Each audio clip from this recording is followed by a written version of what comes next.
A 2025 survey by Digital Hub, a social enterprise focused on cybersecurity, found that approximately 65% of people with disabilities do not feel safe when using the internet. Additionally, 85% do not receive regular help using online services.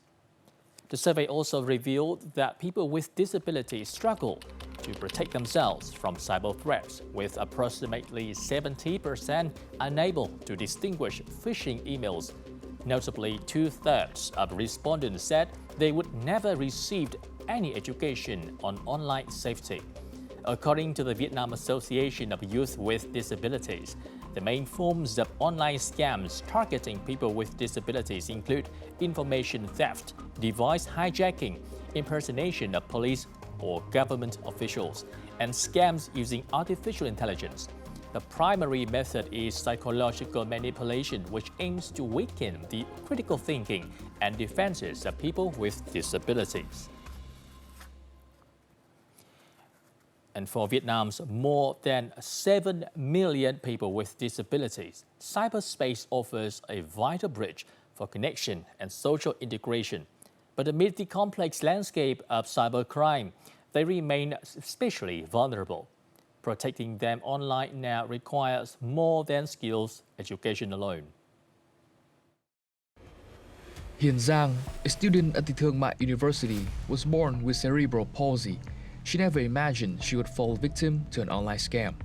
For her and many others with disabilities, social media offers a vital space for connection, especially given the mobility challenges they face. I visited a Facebook page for online work from home, and a person messaged me acting very friendly.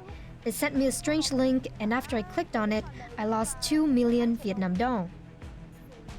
After losing the money, Giang went live on Facebook to warn her friends.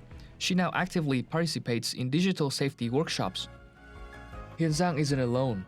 As online scams grow more sophisticated, members of the Vietnam Network of Blind Students are developing their own training project to address the challenges young people with disabilities face in cyberspace. We will work together to identify the best communication methods and programs to help blind students in our network recognize the risk of these scams.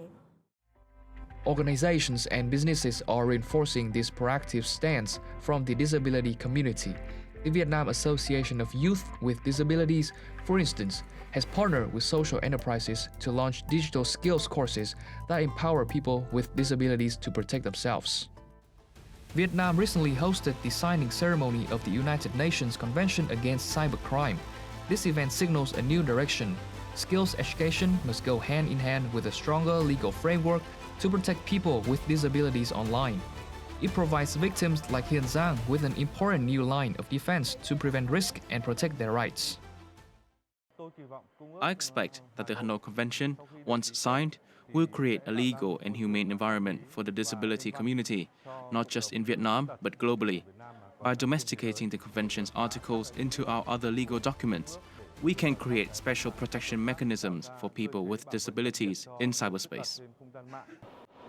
Building legal frameworks in parallel with promoting digital safety education for the community isn't just about protection. It's about empowerment, giving people with disabilities the skills to confidently and safely navigate the digital world. People with disabilities are proactively fighting back against online fraud, but a significant gap remains between action and comprehensive protection. Our reporter Thảo Linh talks with an IT cybersecurity lecturer on these issues. Let's take a look. Hello, Mr. Jason. It is such an honor to have the interview with you.